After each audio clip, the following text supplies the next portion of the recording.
My name's Samuel. Lenny Samuel. You can call me Len. I'm a private eye. A private eye is a private detective. A detective who will work for anyone who will pay him. I'm not a policeman. I work on my own as a private eye. My office is on the west side of Los Angeles, on the 4th floor of a high building. There are only 2 rooms in my office, the outer room and the inner room. The outer room is the waiting room. There are 4 chairs in the waiting room, although there are never 4 people waiting to see me. In fact, there is usually no one at all waiting to see me. In the inner room, there's a cheap wooden desk. There's a big wooden chair for me to sit on, and on the opposite side of the desk, there's a low metal chair for my visitors. The rest of the furniture in my office consists of a large, empty metal cupboard and a low bed in one corner. When there is a lot of work, I sometimes sleep in the office. The notice outside my door says, L. Samuel, Private Detective. That's me. I'm quite tall, nearly 2 meters, and I weigh 80 kilos. A lot of men say that I'm ugly, but women seem to find me attractive. I've got brown eyes, brown hair, and very nice teeth. I had a good nose, too, until someone broke it in a fight last year. Recently, I haven't been very busy. In fact, I've had very little to do. However, I did have some work last month. It all started late one afternoon when I was sitting in my office. I had just finished cutting my nails and I was about to clean them. Suddenly, I heard someone walk into the outer room. I always leave the door of the outer room open in case anyone wants to come in and see me. When I heard the footsteps in the outer room, I wasn't very surprised. I thought that someone had made a mistake and come into the wrong office. It was probably someone looking for the doctor next door. But a moment later, there was a very quiet knock on the door of the inner room. "Come in," I shouted, and put away the scissors I had been cutting my nails with. The door opened, and in walked one of the most beautiful women I had ever seen. She was about 18 years old, with blue eyes and long blonde hair. She was wearing a smart green coat and had a big brown handbag over her shoulder. "Excuse me," said the girl. "I'm looking for Mr. Samuel." "I'm Samuel," I said with a quick smile. "Come in and sit down." The girl didn't smile back at me. "No, I won't sit down," she said. "Well, if you won't sit down, at least come in and close the door," I replied. The girl came in, walked over, and put her handbag on my desk. "Now," I said, "what can I do for you?" "I need help," said the girl slowly, "but I don't know if you will be able to help me. Are you a real private detective?" "Of course I am," I replied angrily. "Didn't you see the notice on the office door? It says L. Samuel, Private Detective. I'm Samuel. I'm a private eye." "All right, Mr. Samuel," the girl said coldly. "There's no need to get angry. I have a little job for you." "Right," I said quickly. "What do you want me to do?" "It's very simple, really," the girl replied. "I want you to find my sister. She has disappeared." The picture sequence from the cinema has finished. You can look at it once more if you want. "I see," I said. "Your sister has disappeared. Have you reported her disappearance to the police?" The blonde girl shook her head. She looked very nervous and was starting to cry. "No, I haven't told the police," she said. "I don't want any trouble with the police. I just want you to help find my sister." She took a small pink handkerchief out of her handbag and dried her eyes. "All right," I said. "Tell me all about your sister." "Her name is Elaine Garfield," said the girl. "And what's your name?" I interrupted. Helen Garfield," she replied. "My sister disappeared a week ago. We had arranged to have dinner together last Monday night, but she didn't come." "Perhaps your sister didn't come because she doesn't like the food you cook," I suggested. "Don't try to be funny. I flew all the way from New York to see her last Monday," she said angrily. "Oh, so you don't live in Los Angeles then?" I said. "No," she replied quickly. "I live in New York. I flew right across America to see my sister, but when I got here, I discovered that she had disappeared." "How do you know she has disappeared?" I asked. "Perhaps your sister just forgot about the dinner." The blonde girl took a deep breath. "Look," she said. let me finish my story. If you don't stop asking questions, I'll find myself another detective. Right, I said. I'm listening. I waited for my sister last Monday evening in my hotel, said the girl. But she didn't come. I telephoned her, but there was no answer. So the next morning I went to the office where she worked. At her office, they said that she had been to work the day before, on the Monday. They also told me that she'd left suddenly, in the middle of the afternoon, without telling anyone. After that, I went round to her flat, but there was no one there. The girl stopped for a minute, and then continued. Mr. Samuel, she said, I'm very worried about my sister. It's not usual for her to disappear suddenly like this. I'm sure that she's in danger, and I want you to find her. All right, I said.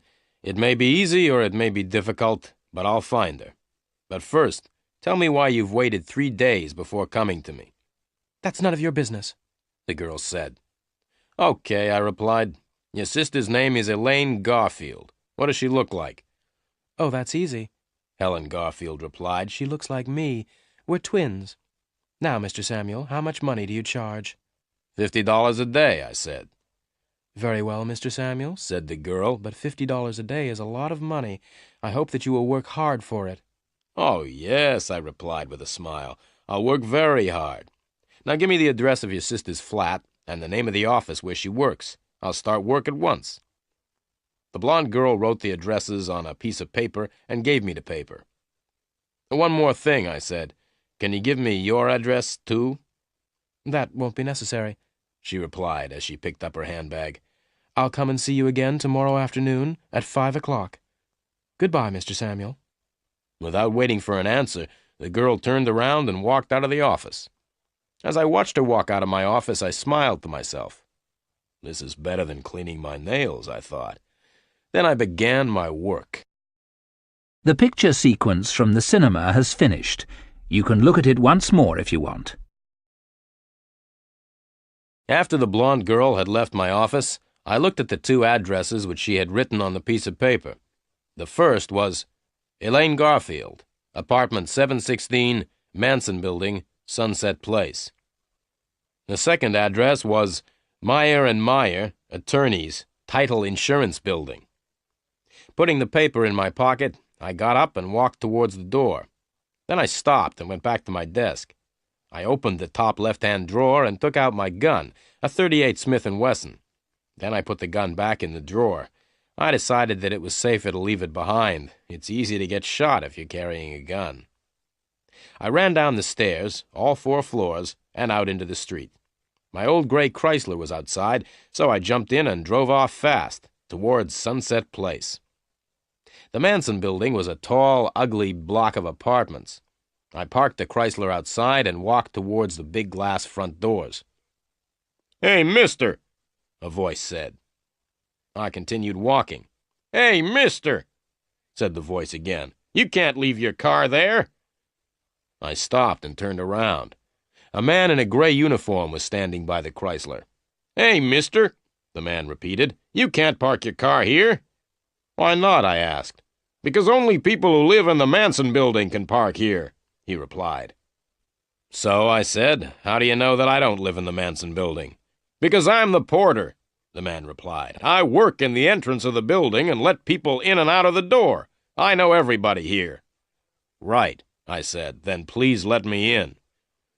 The porter and I walked up to the big glass front doors, and he let me in. "Who do you want to see?" the porter asked. "Miss Elaine Garfield," I said. "She lives in apartment 716. "I'm sorry," the porter replied. "Miss Garfield is out." "When did she go out?" I asked, trying not to look interested. "Mind your own business," said the porter. "I'm not going to tell you, and I'm not going to let you go up to Miss Garfield's apartment when she's not there." "Why don't you go for a walk?" I said to the porter, and put $5 in his hand. I gave the porter the money to make him go away. The porter shook his head. "No," he said. I gave the porter $5 more. "Now go for a long walk," I said. The porter went out into the street, and I went up to apartment 716, Miss Elaine Garfield's apartment. The picture sequence from the cinema has finished. You can look at it once more if you want. I rang the bell beside the door of apartment 716 and waited. There was no answer. I rang again, but there was still no answer. Then I took a small, square piece of plastic out of my pocket. I looked around. I was alone. I pushed the piece of plastic into the space between the door and the door frame and moved the plastic up and down. In a minute, the door opened, and I went into the flat. I stood still and listened. There was silence. I switched on the light and looked around. It was a modern apartment. I was standing in the living room. Through an open door on my left, I could see the bedroom, which was very neat and tidy. I looked in the wardrobe. It was almost empty. That's funny, I thought. People who disappear don't usually take most of their clothes with them. They only take their clothes if they've been planning their disappearance for a long time. I walked back into the living room and searched it carefully, but I found nothing to explain Elaine Garfield's disappearance. Then I went into the kitchen. The kitchen was also very clean and tidy. There were no dirty plates or cups. There was no old milk in the refrigerator. Everything was in its place. Well, I thought, there's only the bathroom left to search now. The bathroom, too, was empty and clean. I walked quickly around the flat, making sure that I hadn't forgotten anything. I wiped everything I had touched with my handkerchief because I didn't want to leave any fingerprints. Then I switched off the lights and opened the door to leave. But I didn't leave. There were two men standing outside the door. One of them was short and had red hair and a nasty smile. The other was quite tall and was wearing a hat pulled down over his face. The one with the hat was holding a gun, and the gun was pointing at me. I tried to close the door, but the red-haired man put his foot out to stop the door closing. I let go of the door. The door opened, and both the men came in. The one with the hat was in front, and he was still carrying the gun. "Hold your hands up in the air," said the man with the gun. Then he turned to the red-haired man. "See if he's got a gun on him, Joe." Joe, the red-haired man, came over towards me. I waited. When Joe was between me and the man with the gun, I jumped. I jumped forward and caught Joe around the neck. I held him in front of me. The man with the gun couldn't shoot because he would hit his friend. "Right," I said to the man with the gun. "Get out of the way. I'm leaving now, and I'm taking your friend with me." Holding Joe in front of me, I walked slowly towards the man with the gun. Then something went wrong with my plan. The man with the gun started to laugh. He put the gun back in his pocket and stood laughing. "Why are you laughing?" I asked. "I'm laughing because you're so stupid," the man with the gun said, and walked up to me. "Stop," I said, "or else I'll—" "What will you do?" asked the man with the gun. "You can't do anything. I'm the one with the gun." As he said this, the man leant forward. He pulled Joe out of my hands and hit me in the face. I must say that I wasn't expecting to be hit in the face. It hurt. It hurt even more when he hit me again, and I fell on the floor. I lay still on the floor, hoping that the two men would go away. But they didn't go away. Instead, they picked me up and hit me hard on the head. Everything went black. I lay on the floor. I was unconscious. The picture sequence from the cinema has finished. You can look at it once more if you want. I woke up with a terrible pain in my head. I was lying on the floor outside the front door of Miss Elaine Garfield's apartment. I looked around.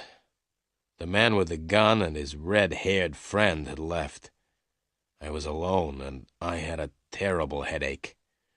I got up slowly and felt my head gently to see if there was any blood. There wasn't any blood, but my head was still very painful. I decided to go back to the office and go to bed. There was no sign of the porter at the entrance to the Manson building. I walked out of the door and across to the old gray Chrysler. I drove slowly back to the office. The telephone was ringing when I arrived at the office. I went in quickly and answered it. "Samuel speaking." "Listen, Samuel," replied a voice. "Forget about Elaine Garfield. We hurt you a little in her apartment. If you don't forget all about Elaine Garfield, we'll hurt you a lot more." "Who are you?" I asked. But there was no answer. The man had put down the telephone. I decided to do what the man had told me. I would forget all about Elaine Garfield for 10 hours. After a good night's sleep, I would look for Elaine Garfield. I would also try to find the man with the gun and his friend Joe. I lay down on the hard, low bed and went straight to sleep. I woke up the next morning at 8 o'clock. I felt my head carefully, but it did not hurt so much now. I left the office and went across the street to the cafe where I usually had breakfast. I drank a glass of orange juice, ate some fresh toast, and drank several cups of coffee. I read the morning newspapers. There was a lot of news, but nothing about Miss Elaine Garfield. I looked at my watch, left the cafe, and walked over to the Chrysler. By 9 o'clock, I was outside the Title Insurance Building. At 3 minutes past 9, I was standing outside the door of Meyer & Meyer, attorneys. At 20 past 9, I was still standing outside the door. Nobody had arrived yet to work. At 9:30, the first secretary arrived, and at 18 minutes to 10, I was sitting in Mr. Meyer's office. "Well, Mr. Meyer," I said, "my name's Samuel, and I'm a private detective." "I'm pleased to meet you," Mr. Meyer said politely. He was about 55 years old, with a gray suit, gray hair, and a gray face. "Does Miss Elaine Garfield work here?" I asked. "Yes, she does," Mr. Meyer said, "but she hasn't been to work since Monday. Why do you want to see Elaine?" "Her sister has asked me to help find her," I replied. "Can you think of anything Elaine said or did which could explain her disappearance?" Mr. Myers scratched his head. "No," he said, "I'm afraid I can't help you." "Who did Elaine work with?" I asked. Mr. Meyer looked at me. "Why do you say, 'Who did Elaine work with?' and not, 'Who does Elaine work with?' Elaine's not dead, is she?" he asked. I looked straight back at Mr. Meyer. "I don't know if Elaine is dead or not," I said. "Would you be very sad if she was dead?" "Yes, of course I would be sad," Mr. Meyer replied angrily. "Are you trying to suggest that I know where Elaine is?" I smiled. "Now, don't get excited, Mr. Meyer," I said. "Can you tell me the name of anyone who works with Elaine? Anyone who shares a desk with her or works in the same room?" "Yes," Mr. Meyer said. "That's easy. Elaine shares a room with Susie Graham." I got up. "Thank you very much, Mr. Meyer," I said. "Where is Susie Graham's office, please?" "It's along the corridor," said Mr. Meyer. "The third door on the left." I thanked Mr. Meyer again and walked to the door. "Oh, Mr. Samuel," Mr. Meyer said, "I'm sorry that I got angry, but you understand that I don't want—" "Yes, I understand," I interrupted. "You don't want dirty private detectives in your nice, clean office." I walked out of Mr. Meyer's office and banged the door behind me. I walked slowly down the corridor and knocked on the third door on the left. "Come in," said a voice. So I went into the room. "Are you Susie Graham?" I asked. "Yes," said the girl sitting at the desk. "I'm Susie." I smiled at her. Susie was the kind of girl everyone smiled at. She was small and slim and had a pair of beautiful brown eyes. "What can I do to help you?" Susie asked. I smiled again. "I'd like to ask you some questions, Miss Graham." "Don't call me Miss Graham," the girl said. "You can call me Susie." "Well, Susie," I said, "I would like to ask you some questions about a friend of yours. Her name is Elaine Garfield." Susie stopped smiling. "Yes, all right," she said, "but I don't want to talk about Elaine here in the office." "Right," I replied. "I'll tell you what we'll do. We'll go out and find a cafe. I'll buy you a cup of coffee, and you can tell me about Elaine. All right?" Susie cheered up and looked much happier. "I'd like to have a cup of coffee," she said, "but Mr. Meyer might get angry if I leave the office."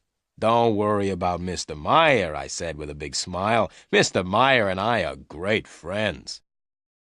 The picture sequence from the cinema has finished.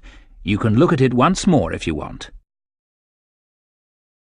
Susie put on her coat, and we left the office together. We found a little cafe just opposite the Title Insurance Building. In the cafe, I told Susie why I was asking questions about Elaine Garfield. "Elaine's twin sister, Helen, thinks that Elaine has disappeared, and she has asked me to find Elaine," I said. "Helen told me that she came to Meyer & Meyer last Tuesday. She was told that Elaine had left work suddenly last Monday afternoon. Is that right?" Susie nodded. "At least part of it's right," she said. "Elaine was at work last Monday, and she hurried off in the middle of the afternoon." Susie stopped for a minute, and then she continued. But I don't remember seeing Elaine's sister Helen on Tuesday.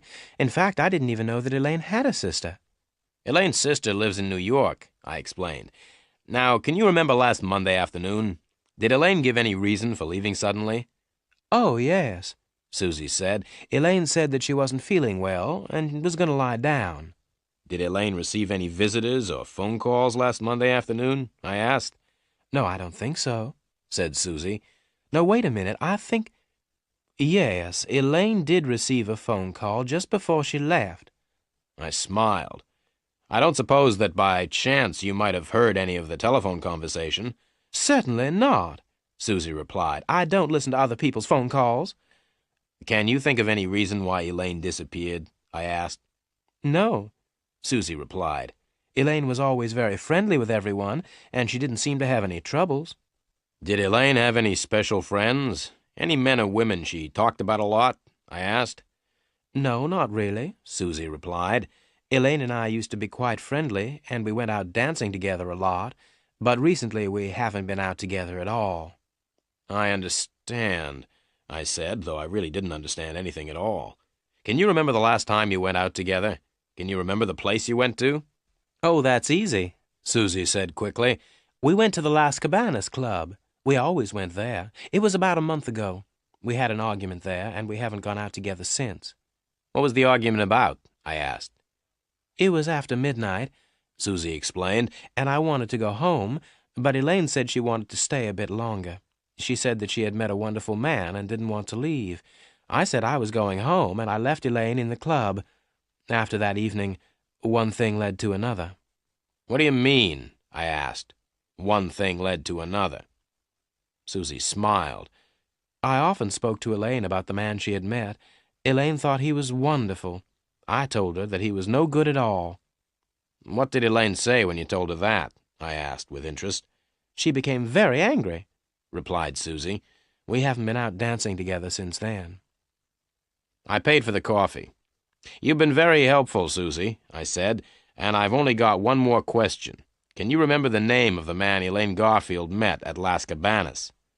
Benny Greep, Susie said. That's his name, Benny Greep. Thank you very much indeed, Susie, I said with a smile. You've been a great help. Not at all, Susie said, and looked at me with her beautiful big brown eyes. If there's anything else I can do for you, just ask. I looked straight into her eyes. What are you doing tonight? I asked.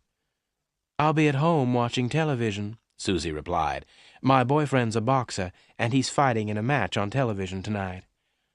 Goodbye, Susie, I said, and watched her as she walked back across the street to the title insurance building. Her boyfriend was a boxer. That was just my luck. The picture sequence from the cinema has finished. You can look at it once more if you want. I looked at my watch. It was nearly 11 o'clock. I went back into the cafe and asked if I could look at the telephone book. I turned to L and ran my finger down the outside of the page. Soon I found the name I was looking for, Las Cabanas. I looked more closely. The address was Las Cabanas, 232 Golden Drive, telephone 323-0313. I left the cafe and walked over to where I had parked the Chrysler. It wasn't time for lunch yet, so I decided to go and see what Las Cabanas was like. It took me nearly 20 minutes to drive there, and another 10 minutes to find somewhere to park. Have you ever seen a nightclub in the daytime? It's a very depressing sight. At night, the nightclub seems wonderful. However, at 11:45 in the morning, it looks old, empty, and dirty. The man I met at Las Cabanas looked old, empty, and dirty, too. I rang the bell for 5 minutes before he answered the door. Even then, he didn't open the door itself. Instead, he opened a small window in the door. "What do you want?" he asked. "The club doesn't open until 10 o'clock tonight." "I'm looking for someone," I said. "Someone called Benny Greep." "I don't know anyone called Benny Greep," the man replied and started to shut the window. "Wait a minute," I said, and pushed $5 through the window. "That's better," the man said, and he opened the door and let me in. I followed him across the dance floor. The man was a cleaner. He picked up a brush and began to clean the floor. "Do you know where I can find Benny Greep?" I asked the man again. If you come back tonight at 10 o'clock, you'll find Benny Greep here, the man said. Benny plays the drums in the band. I gave the man another $5. Where can I find Benny now? I asked. The man picked up a piece of paper from the floor and wrote an address on it. I took the paper and left immediately. As I drove the gray Chrysler away from Las Cabanas, I looked at the address the cleaner had written. 5314 Arvida Street, West Los Angeles. 5314 Arvida Street was an old block of apartments. I gave the porter a couple of dollars, and he told me which was Benny Greep's apartment. I walked up the narrow, dark stairs until I came to the 5th floor. I was looking for apartment 507. I knocked on the door of apartment 507 and waited. There was no answer, so I rang the bell. No answer. I knocked again, hard. There was still no answer. I pushed against the door, and it opened easily. I waited. There was no sound from the apartment, so I went in. The light was on, and the curtains were drawn. The apartment was very small. There was one main room, which was used as the living room, dining room, and bedroom. The room had 2 doors. One of the doors led into the kitchen, and the other into the bathroom. The main room was very untidy. The table was covered with dirty plates and glasses, and there was a full ashtray lying on the floor. There was a strange smell in the room. I looked into the kitchen. The kitchen was also dirty and untidy. I walked across to the bathroom and opened the door. Benny Greep was in the bath. His left hand was hanging over the side of the bath. The hand had neatly cut nails, and there was a gold ring on one finger. The wrist was covered by a shirt sleeve, which was rather dirty. I couldn't see the rest of the arm because it was under the water. Benny Greep's head was just out of the water. He had a handsome face and quite long black hair. His eyes were wide open. The only other parts of his body out of the water were his feet, but I couldn't see his toes because he still had his shoes and socks on.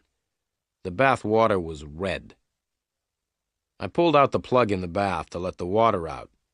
When the bath was empty, I looked at the dead man more closely. He had been dead for several hours. He had been shot in the chest and then pushed into the bath. I looked on the floor by the bath. There was blood there, too, and I was standing in it. I moved back and cleaned the blood off my shoes with some water. Then I quickly looked round the main room again. The dead man's coat was lying on a chair, and I felt in the pockets. I found a few dollars and a driving license. The driving license had a photograph of the dead man on it. The license belonged to Benny Greep, and the address in the license was 5314 Arvida Street, West Los Angeles. The dead man in the bath was definitely Benny Greep. The picture sequence from the cinema has finished. You can look at it once more if you want. I moved around the room and carefully cleaned everything I had touched. I didn't want to leave any fingerprints. There was nothing in the room to connect Benny Greep with Elaine Garfield. I picked up the telephone and asked for the police. I'm speaking from apartment 507, 5314 Arvida Street, I said. There's a dead man in the bath. Right, said the policeman at the other end of the telephone. What's your name? I told him. Don't touch anything, the policeman said, and stay where you are. A police car will be there in a few minutes. I put down the phone and sat down to wait. 3 minutes later, I heard the police car coming. The car stopped outside the building, and I could hear heavy feet running up the stairs. 2 policemen walked into the apartment. They were both wearing ordinary clothes and looked hot and tired. One was about 25 years old, the other about 40. The older policeman came up to me and showed me his police papers. Where's the body? He asked. I pointed to the bathroom. Both policemen went into the bathroom to have a look. The younger one came back first, shaking his head. All right, said the younger policeman. Why did you do it? Do what? I asked in surprise. Why did you kill your friend in the bath? Said the young policeman. He wasn't my friend, I replied. I don't care if he was your friend or not, said the policeman. Tell me why you killed him. I didn't kill him, I said calmly. Then what are you doing here? Asked the older policeman, coming in from the bathroom. My name's Lenny Samuel, I explained. I'm a private detective, and I came here to talk to Benny Greep. The door was open, and so I came in. I looked in the bathroom, and I found the dead man in the bath, so I telephoned the police. The dead man is Benny Greep. Why did you want to talk to Benny Greep? The younger policeman asked. I'm sorry, I can't answer that, I replied. Who are you working for? Asked the older policeman. I'm sorry, I can't answer that either, I said. As far as I know, Benny Greep's death doesn't have anything to do with the person I'm working for. Tell me who you are working for, shouted the younger policeman angrily. Take it easy, said the older policeman to the younger one. You stay here until the other police arrive. I'm going to take Mr. Samuel down to the police station. I kept quiet and followed the older policeman out of the room and down the stairs. Outside the building, we got into my old Chrysler. The policeman drove. We were soon at the police station, where the policeman locked me in a small room. I sat down on a hard wooden chair in the locked room and tried to sleep. It was no use getting angry or upset at being arrested for murder. That is something you have to get used to if you're a private detective. It happens all the time. But I could not sleep. I was thinking about all the things which had happened since I had met Helen Garfield the day before. I couldn't sleep because several things were worrying me, but I couldn't remember what those things were. The picture sequence from the cinema has finished. You can look at it once more if you want. While I was in the police station, I remembered one of the things which was worrying me.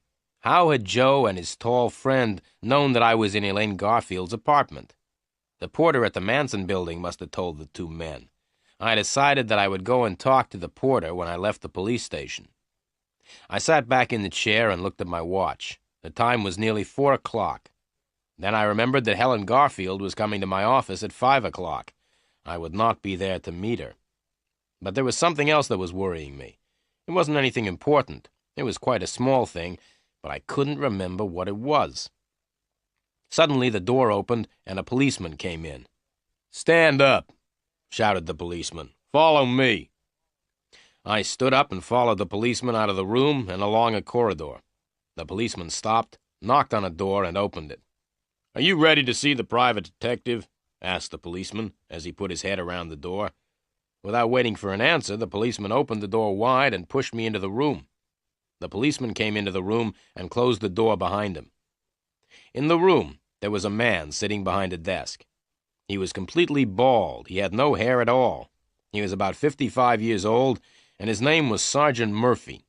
Sergeant Murphy had spent all his life in the police, and he didn't like private detectives. Sergeant Murphy sat looking at me. He looked at me for about 5 minutes without saying anything. I was standing in front of his desk, looking straight back at him. The silence didn't worry me. In fact, I quite liked it. The silence was much nicer than questions about what I'd been doing in Benny Greep's apartment.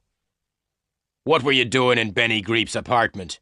asked Sergeant Murphy suddenly. "I wanted to talk to him," I replied.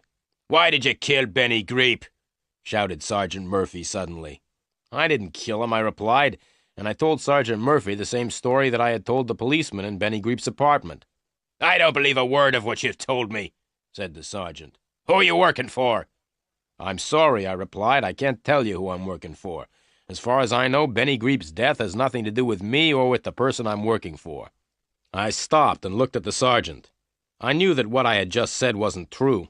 In fact, I thought Benny Greep's death was connected with Elaine Garfield's disappearance, but I couldn't tell the police. Helen Garfield had said that she didn't want the police to know about her sister's disappearance. Sergeant Murphy looked me straight in the eyes. "I hate all private detectives," he said slowly.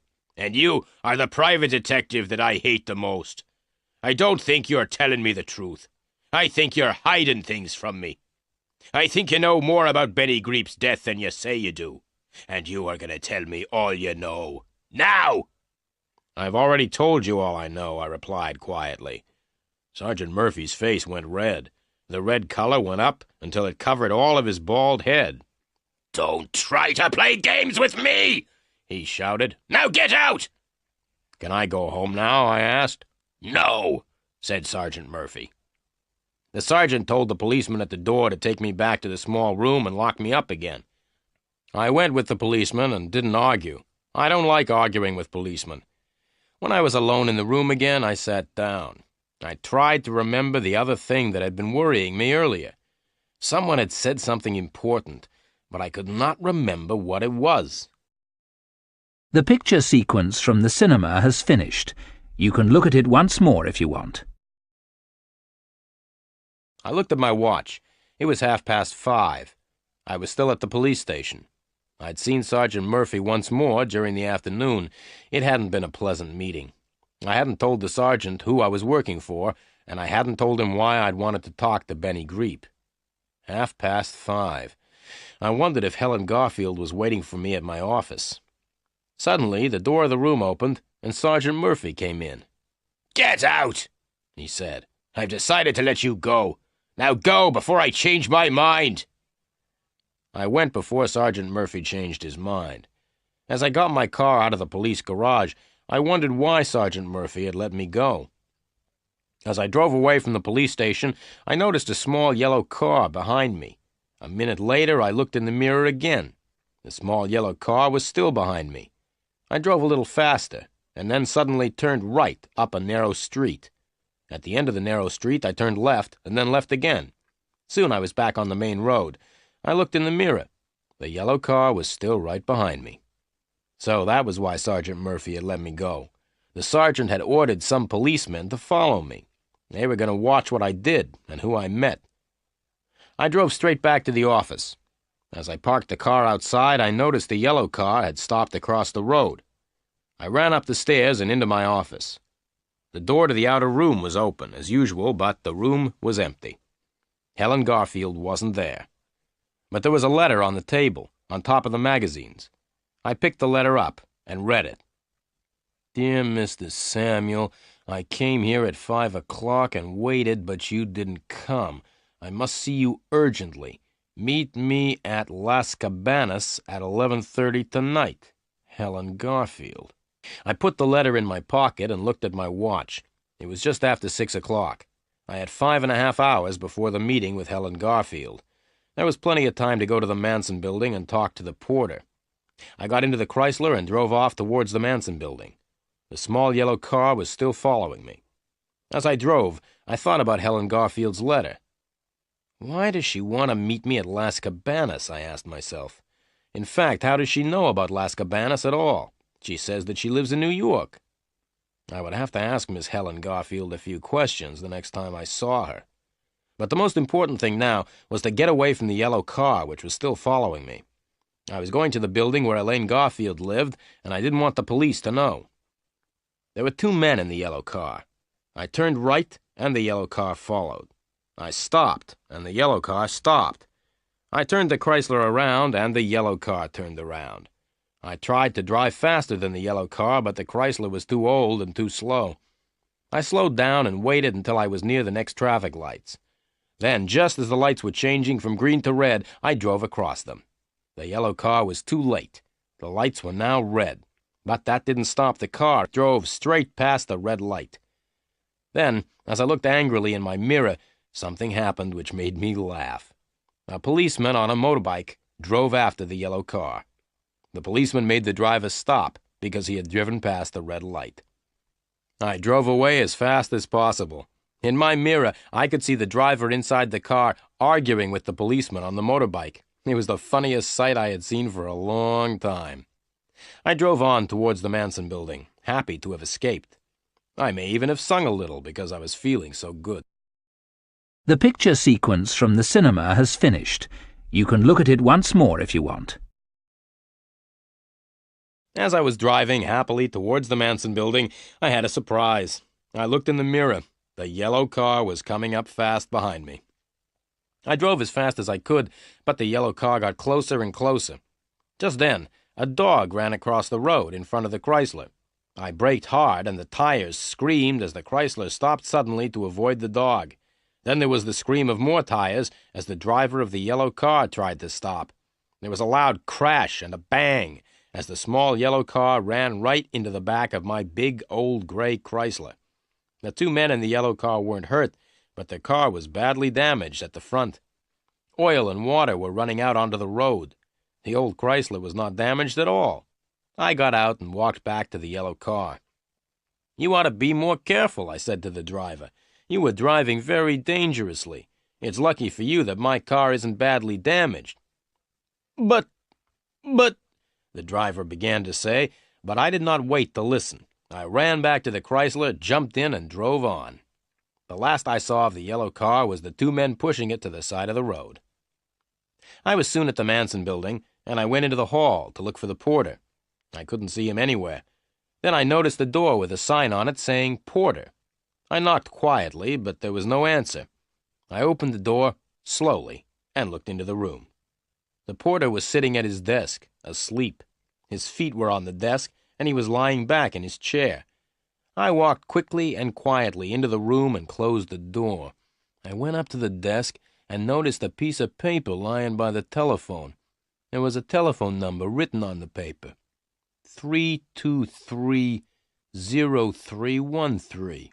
Las Cabanas, I said to myself. That's the telephone number of the nightclub.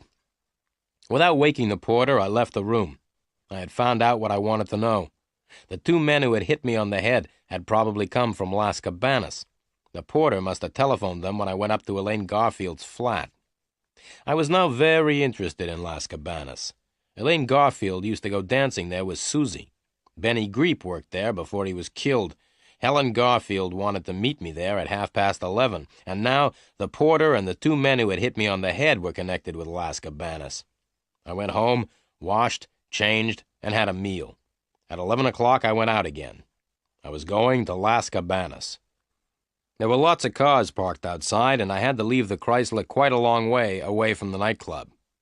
As I walked up to the entrance of Las Cabanas, it started to rain heavily. I knocked on the door, and the little window in the door opened. A face looked at me for a minute. Then the door opened, and I went in. The club no longer looked empty and dirty. Soft lights and sweet music had changed the appearance of the club completely. I stood and looked around. There was a small dance floor on which a few people were dancing.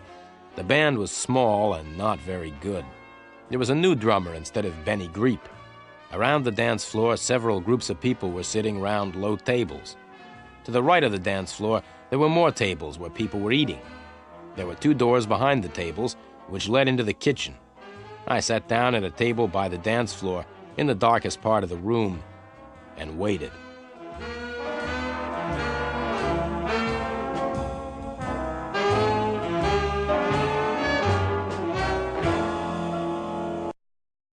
The picture sequence from the cinema has finished. You can look at it once more if you want. Exactly at 11:30, Helen Garfield came into the nightclub. She was looking as beautiful as ever, but seemed to be a little worried. Her blue eyes looked around the room until she saw me. Then, with a little smile, she walked up and sat down at the table. She sat next to me, with her back to the dance floor. She was carrying a bag which she put on the floor beside her. The smile disappeared from her face. "Where were you this afternoon, Mr. Samuel?" she said sharply. "I'm paying you $50 a day. In return for that money, I want you to do what I tell you. Now, why weren't you at your office this afternoon at 5 o'clock?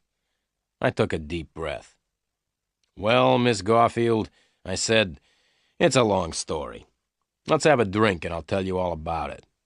A waiter came over and I ordered some drinks. When the waiter had gone, the beautiful blonde girl said, "Come on, Mr. Samuel. Tell me." "Okay," I said, "but stop calling me Mr. Samuel. Call me Len.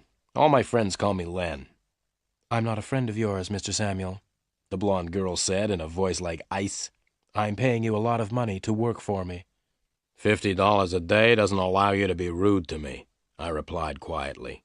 "In the last 24 hours, I've been hit on the head and suspected of murder." "What do you mean?" the girl said and leant towards me. "Murder?" Just then, the waiter brought the drinks, and we sat in silence until he had gone. Then I told Helen Garfield about my visit to her sister's apartment in the Manson building. I told her about the two men who had caught me there. Helen Garfield listened in silence. "You like the band, Miss Garfield?" I asked. "I didn't come here to talk about the band," the blonde girl said angrily. "The band has got a new drummer tonight," I said, "because I found the old drummer dead in his bath this morning." The blonde girl turned around quickly to look at the band. She said something to herself, which I didn't hear. She lifted her right hand and started stroking her hair. She looked sad and very worried. What was the dead man's name?" Helen Garfield asked. Greep, I said. Benny Greep. I don't suppose that you know Benny Greep, do you? Helen Garfield shook her head. No, she said. I told her what had happened at the police station. Then I told her about the policeman who had followed me in a yellow car. Do you think they're still following you? The blonde girl asked quickly and looked around the club. I told her how I had got away from the yellow car. Now, Miss Garfield, I continued, it's time for me to ask you a few questions. There are some things about your sister's disappearance which worry me. I want to ask you about them. All right, she said, but I don't think I can help you. I don't know much about Elaine's life here. I don't know very much about Los Angeles, either. I sat back in my chair and looked at her. This beautiful blonde girl was paying me $50 a day to find her sister. I liked what I saw. Then, very quietly, I began to ask Helen Garfield some questions. You don't know Los Angeles very well, I began. That's right, the girl replied. But you were able to find out where Elaine worked, I continued, and you went to Meyer & Meyer last Tuesday to ask if they knew anything about Elaine. Yes, the girl said, looking at me closely. Who did you speak to at Meyer & Meyer? I asked. Susie? No, the girl said. I spoke to Mr. Meyer. I want to ask you something else, I said. When I went to Elaine's flat, I noticed something unusual. There were very few clothes in the wardrobe. It seems your sister planned her disappearance quite carefully. She had taken her clothes with her. I see, the girl said and looked around the nightclub. I waited until she looked back at me. Do you like it here? I asked. Yes, she said. I like it too, I said, but there's something else which is worrying me. Do you mind if I ask you one more question? Not at all, the girl said. Well, I began, I've been wondering why you asked me to meet you here, at Las Cabanas. Helen Garfield pushed back her chair and stood up. Would you please excuse me for a minute? She said. She picked her bag up from the floor and walked over towards the ladies' toilet, which was near the entrance. Would you like another drink? I shouted after her. Yes, please, she shouted back over her shoulder. I ordered 2 more drinks and sat back in my chair. I looked around the nightclub. It was almost midnight. The picture sequence from the cinema has finished. You can look at it once more if you want. I sat by the dance floor in Las Cabanas waiting for Helen Garfield to come back from the toilet. I was waiting for her to answer my question. I wanted to know why she had asked me to meet her here. I looked around at the people who were dancing. On the other side of the dance floor, I could see people sitting, eating at the tables. Waiters were carrying food in and out of the 2 doors leading to the kitchen. I looked at my watch again. It was 12:05. Helen Garfield was taking a long time. I finished my drink and ordered another one. At 12:10, I got up and walked over towards the entrance. There was a man standing by the front door of the nightclub. I asked him if he had seen Helen. The beautiful blonde with blue eyes? The man asked. Yes, I said. She left nearly a quarter of an hour ago, said the man. Are you sure? I asked. Yes, the man replied. She asked me to get her a taxi. Did you hear her give the taxi driver an address? I asked quickly. The man shook his head. No, he said. I'm sorry. I thanked the man and walked back to my seat. Why did Helen Garfield leave without telling me? I asked myself. Perhaps some of the questions that I asked made her angry. Just then I looked up and saw a man walking across the dance floor towards me. I recognized the man. He was short, with red hair. He was looking at me and smiling in a rather unfriendly way. It was Joe, one of the men who had found me in Elaine Garfield's apartment. I decided to leave. I stood up and started to walk towards the door. I didn't want to meet Joe again. As I walked towards the door, I thought that I heard someone shouting. "Excuse me, sir," said a voice. I didn't stop or look around. Then I heard the voice again. "Excuse me, sir, you haven't paid your bill." I had forgotten to pay for the drinks.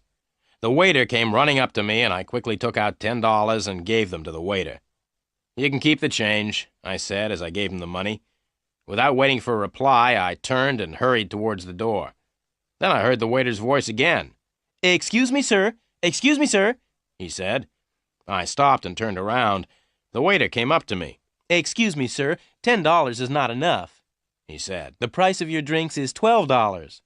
Las Cabanas is very expensive, I said, as I gave the waiter another $5. Now you can keep the change. Then I stopped thinking about money. Joe was walking quickly towards me. I turned around and ran towards the door as fast as I could. I got to the door and was just about to leave Las Cabanas. I was happy because I had escaped. Then I got a surprise. There, standing by the door of the nightclub, was Joe's tall friend. It was the same man who had hit me on the head in Miss Garfield's apartment. The tall man had seen me coming and had moved in front of the door. Now I couldn't get out.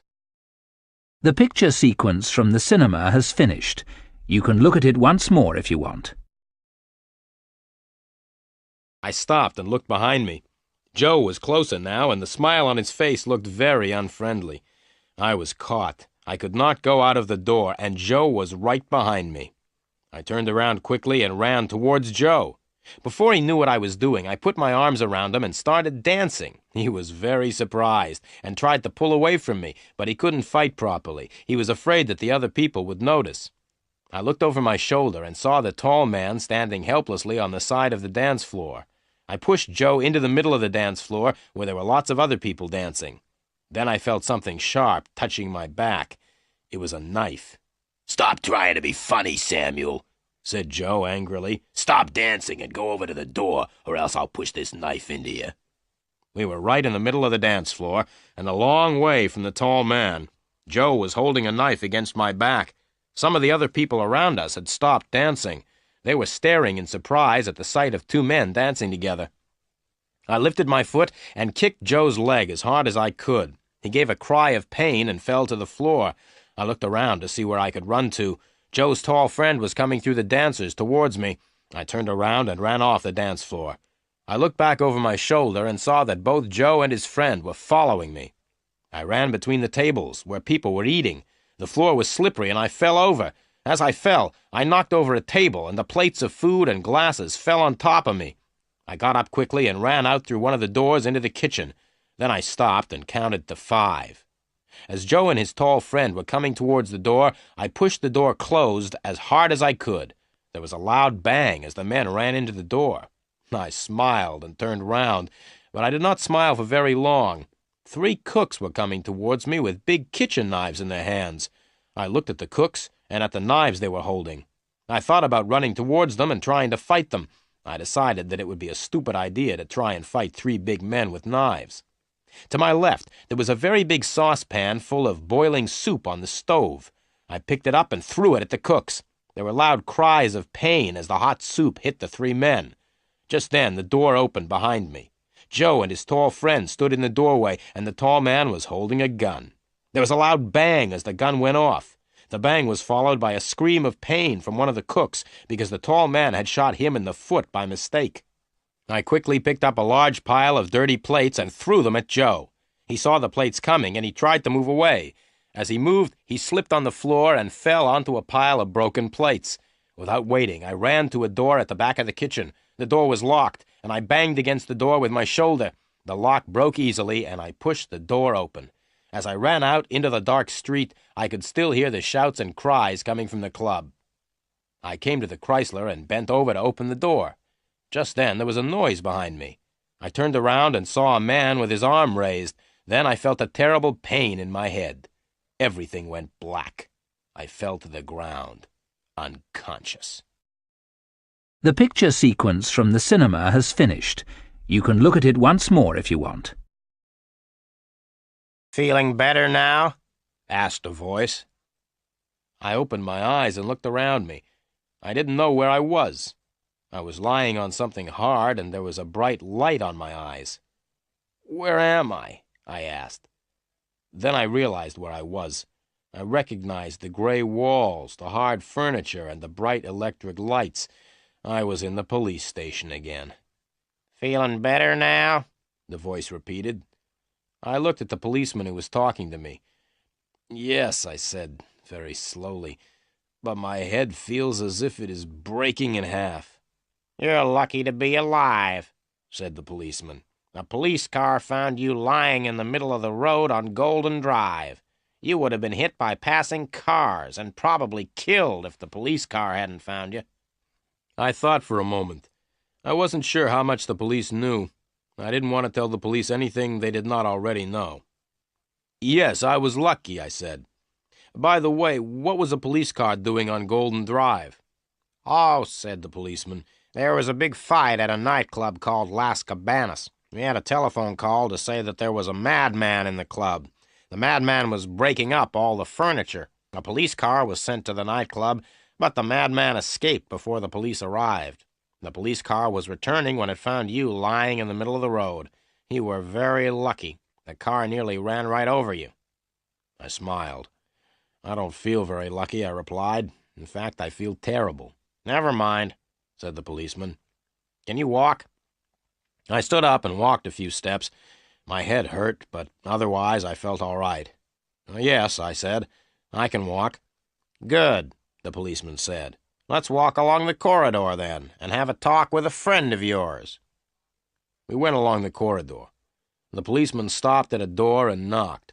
There was a shout from inside the room, and the policeman opened the door. I walked into the room, and the policeman followed.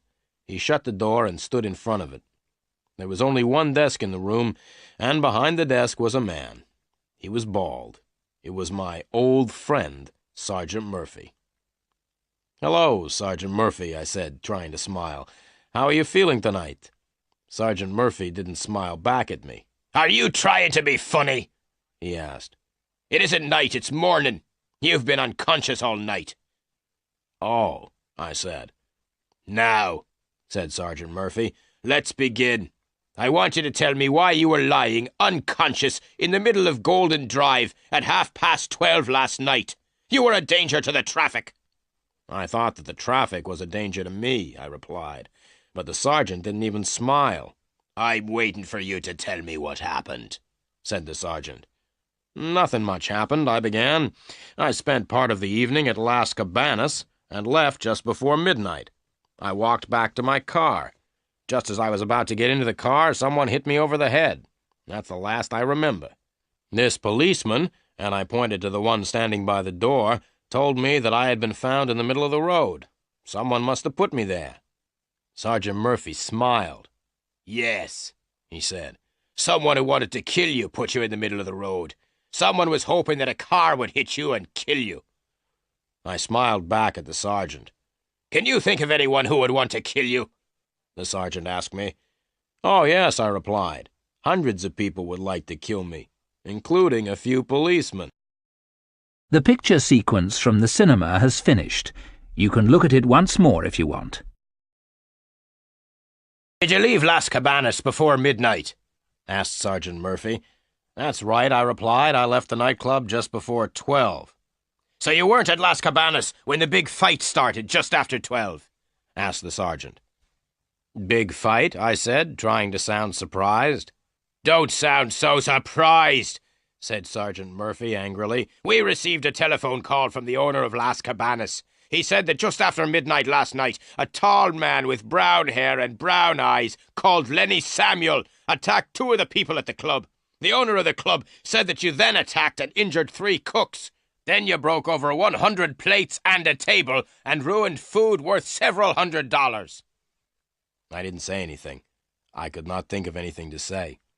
"Did you really do all that?" Sergeant Murphy asked in a different voice. The sergeant sounded both surprised and pleased. "Did you really do all that on your own, or did you have men to help you?" "I did it all on my own," I said, beginning to feel a little proud of myself. "You know that you could go to prison for 6 months for what you did last night?" the sergeant asked. He was laughing as he said it. I wasn't laughing. I couldn't see anything funny about 6 months in prison. "Look," Sergeant Murphy said, "I'm not stupid." I agreed with the sergeant that he was not stupid. "I'm not stupid," Sergeant Murphy repeated, "and I know why you were at Las Cabanas last night. Benny Greep used to work there, and you went to find out about his death." I agreed with the sergeant again. It seemed the best thing to do. "Now," Sergeant Murphy said slowly, "I'm interested in Las Cabanas. The club is owned by people who are criminals, but we can't prove that they have broken the law.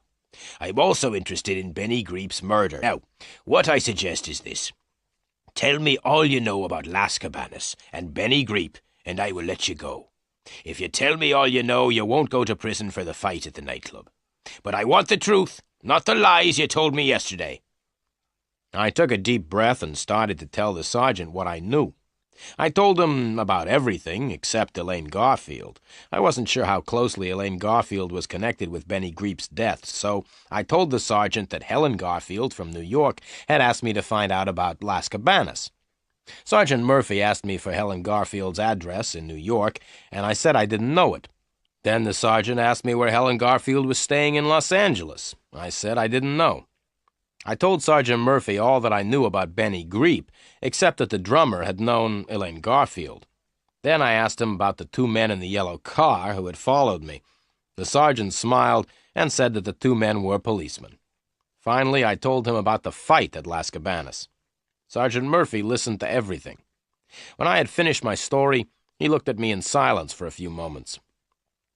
"Right, Samuel. I hope that you've told me the truth, and all the truth. If you've been telling me more lies, I'll make sure that you go to prison for 6 months because of the fight at Las Cabanas. Now you can go." I stood up. "Thank you," I said with a smile. "Sit down," he said, "and listen. You can go, but you must promise to tell me anything you find out about Las Cabanas and about Benny Greep." "I promise," I said quickly, and stood up. "Wait a minute," said Sergeant Murphy. "I've one more thing to tell you. I'm going to telephone the New York police. I'm going to ask them to find out all they can about Helen Garfield. If the police in New York discover that you've told me lies about Helen Garfield, you will be in very serious trouble." I told the sergeant not to worry and thanked him very much. I left the police station feeling very happy because Sergeant Murphy had let me go. I called a taxi and went out to Golden Drive to get the Chrysler. The picture sequence from the cinema has finished. You can look at it once more if you want. I drove the Chrysler back to the office and walked up the stairs. The office looked just the same. There were no letters for me. I went down to the cafe and had a late breakfast. As I drank my coffee, I thought about some of the things Helen Garfield had told me at Las Cabanas before the fight. I decided to check one of the things immediately and walked over to the telephone. I opened the telephone book and looked under M until I found the telephone number of Meyer and Meyer. I picked up the telephone and dialed the number. Meyer and Meyer, good morning, said a voice which I recognized. "Can I help you?" "Hello, Susie," I said. "This is Len Samuel. Do you remember me?" "Of course I remember you," said Susie. "Did your boyfriend win his boxing match on television?" I asked. "No," Susie replied, "and anyway, he's not my boyfriend anymore." "Really?" I said happily, thinking that perhaps I could ask Susie to go for a drink with me. "Yes," Susie said. "The boxer had a fight with my new boyfriend outside my house last night." "And who won?" I asked. "My new boyfriend," replied Susie. "Oh," I said sadly, "and what does your new boyfriend do?" "My new boyfriend's a weightlifter. He lifts big weights in competitions." I was about to say goodbye. Then I remembered that I had not telephoned to speak to Susie. I wanted to speak to her boss, Mr. Meyer. "Can I speak to Mr. Meyer, please, Susie?" I asked. "Right," Susie said. "I'll put you through to Mr. Meyer. Goodbye." There was a pause, and then I heard Mr. Meyer's voice. "Hello, Meyer speaking." "Good morning, Mr. Meyer," I said in a deep voice. I had put my handkerchief over the telephone so that Mr. Meyer would not know my voice. "This is the police," I said. "Sergeant Murphy speaking." I pretended to be Sergeant Murphy so that Mr. Meyer would answer my questions. "Good morning," said Mr. Meyer. "What do you want to ask me about?" "It's about a girl who works for you," I said. "Her name is Elaine Garfield. She has disappeared, and we are trying to find her. Elaine's sister, Helen, came to see you last Tuesday, didn't she?" "No," said Mr. Meyer. "Elaine's sister didn't come to see me last Tuesday. I didn't know that Elaine had a sister until a private detective told me. He said that Elaine's sister was called Helen." The telephone line was very bad, and it was difficult for me to hear what Mr. Meyer was saying. "What did you say?" I asked. "I said that Elaine's sister was called Helen," replied Mr. Meyer. "The names are very similar, aren't they?" "Thank you very much, Mr. Meyer," I said, and put the telephone down. Mr. Meyer was right. The names Helen and Elaine were very similar. Elaine Garfield had disappeared, and so far I was the only person who had met Helen Garfield. I left the cafe and walked back up to my office. As I climbed the stairs, I could hear my telephone ringing. I didn't hurry. I walked slowly along the corridor into my office and answered the telephone. "Is that Samuel?" the voice said. I recognized the voice at once. It was Joe. "Yes," I said, "this is Len Samuel." "Listen, Samuel," Joe said. "We want Elaine Garfield, and we think you know where she is. We are coming to your office to see you. Wait for us. Don't go out." "But I started, but it was too late. Joe had put the telephone down. I sat down at my desk sadly. Now what's going to happen, I thought. Joe and his friend will come to see me. They'll ask me if I know where Elaine Garfield is, but I don't know where she is. I wonder if they will believe me when I tell them. The telephone rang again. I picked it up. "Hello," I said. "Hello, Samuel," said a familiar voice. "Hello, Sergeant Murphy," I replied, trying to sound pleased. "We've just telephoned New York," the sergeant said angrily, "and the New York police were very helpful. The New York police told us that there is no such person as Helen Garfield. Helen Garfield does not exist. There is no one living in New York called Helen Garfield. You were lying when you told me that you were working for Helen Garfield." "But," I started. "Now listen!" the sergeant interrupted. "I am sending a police car round to your office. I want to see you. Wait for the police car. Don't go out." The sergeant put down the telephone, and I sat back in my chair. I was worried. What would happen now? Joe was coming to see me, and so was a policeman. I tried to think of what I would say to them both. I hoped that the policeman and Joe would not arrive at the same time. The picture sequence from the cinema has finished. You can look at it once more if you want. The telephone rang again. I was afraid to answer it. The telephone continued ringing. Finally, I did answer it. "Hello," I said.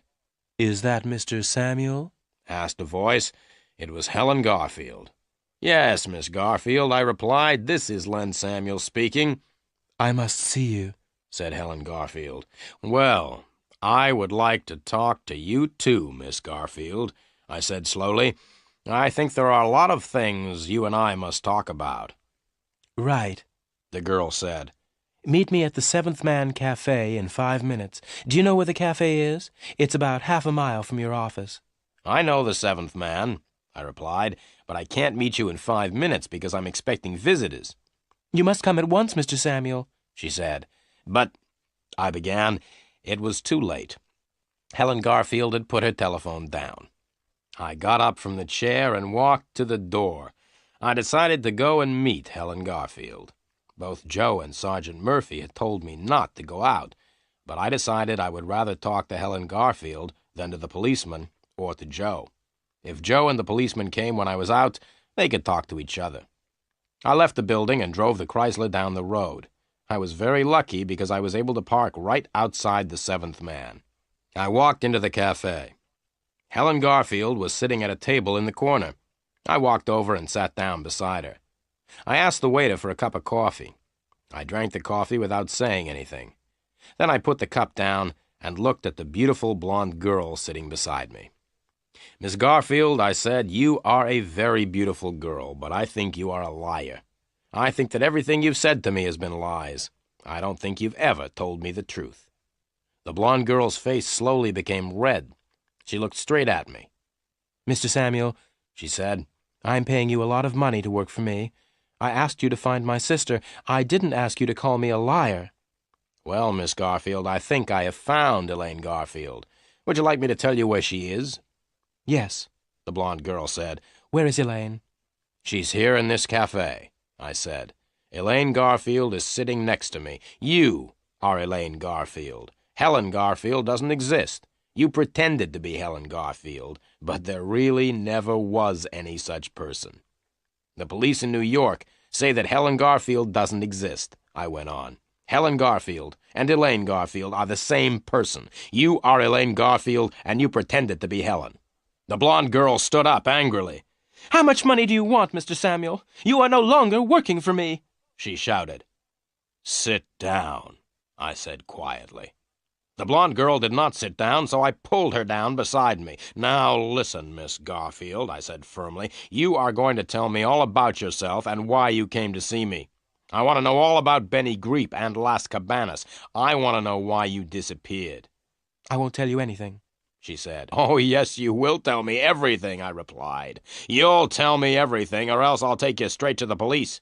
You see, the police are looking for me at this moment. The police think that I may have killed Benny Greep," I continued. "The police know that I had a fight at Las Cabanas last night. A red-haired man and his tall friend are also chasing me. They are the two men who started the fight at Las Cabanas. They will try to kill me if I don't tell them where you are. So you see, Miss Garfield, I think you had better tell me everything. I'm the only person who can help you." The blonde girl sat in silence for a minute. Then she began to cry.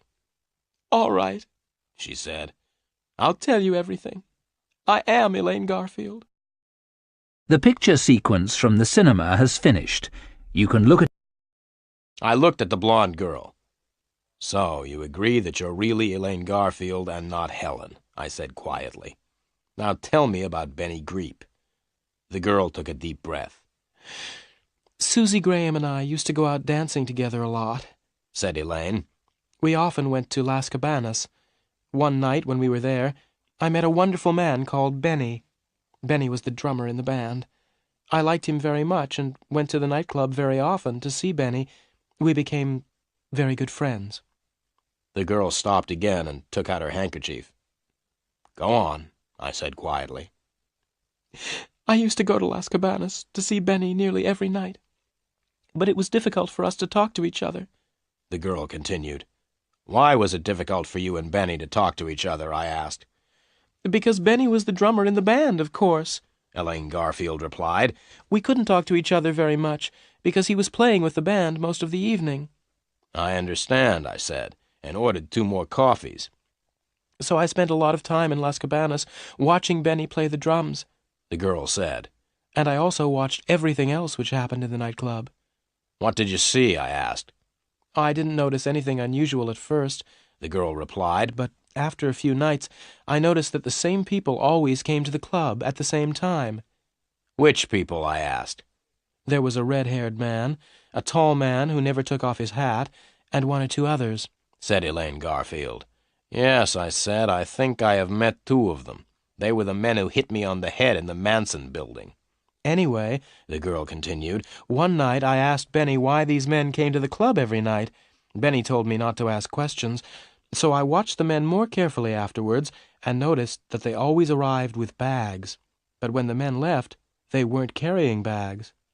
"What did you do then?" I asked. "I asked Benny about the men again," she said. "Benny said that there were a lot of strange things happening at Las Cabanas and that it was dangerous to ask questions." The waiter brought the coffees, and Elaine waited until he had gone. "One night," she continued, "one of the men was sitting at the table next to me. He was talking to some other men, and he opened the bag that he was carrying. I was sitting quite close, and I could see into the bag. The bag was full of diamonds and jewelry." "Really?" I said, and drank my coffee. "I told Benny about the bag of jewelry later on in the evening," continued Elaine. "Benny was very excited at the news. He told me that he had known for a long time that criminals used Las Cabanas. They used the club as a place to buy and sell stolen things. Benny and I talked all evening about the bag of jewelry. Benny said that the jewelry was stolen. The men who were selling it were criminals, and they had stolen the jewelry. Well," Elaine continued, "Benny wanted to steal one of the bags. He said that the jewelry was stolen, so it didn't matter if we stole it from the criminals. I agreed to help him. We hoped to sell the bag and to use the money to go away together." "I see," I said. "And did you help Benny to steal the bag of jewelry?"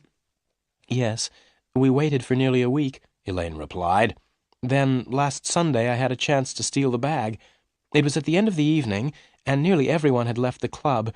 I had found out where they hid the bag, and I was able to take it and give it to Benny. Benny had big bags in which he carried his drums. It was easy for him to hide the bag of jewelry in the drum bag. We left the club together with the bag of jewelry. We decided to hide the jewelry in my apartment and then sell it later. The next day was Monday, Elaine continued, and I went to work. In the afternoon, I had a telephone call from Benny. Benny said that the red-haired man knew that the bag of jewelry had been stolen. He was very angry. Benny told me to stop work and go home. He told me to stay at home, to make sure that no one came to take the jewels. Benny was going to continue working at Las Cabanas. Then no one would think that he had stolen the jewels. "And did you stay at home?" I asked. "Yes, I stayed at home for 3 days," Elaine replied. "But I was afraid that the red-haired man would find out where I was living. Then he would come to get the bag of jewelry." "So what did you do?" I asked. "That was easy," she said with a smile. "I moved into a hotel in the center of the town and then came to see you." "But why did you come to see me?" I asked. "To make sure that I was safe," said Elaine. "I pretended to be my sister and said that I had disappeared. I asked you to find me. Then I knew that I was safe." "Why?" I asked. "Because you were looking for me," Elaine continued. "If the men from Las Cabanas found me or took me away, you would find out and chase them."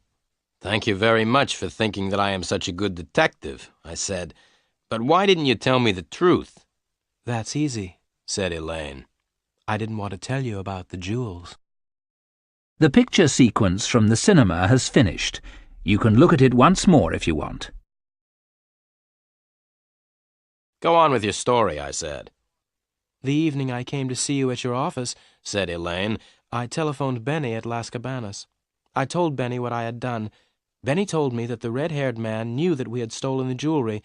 Benny told me that there would be no trouble if I brought the jewels back to Las Cabanas the next night." "You were stupid to trust the red-haired man," I said. "I know," the girl said. "I was afraid, so I asked you to meet me at Las Cabanas at midnight."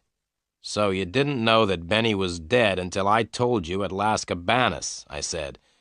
"No," Elaine said. "That is why I ran away before midnight.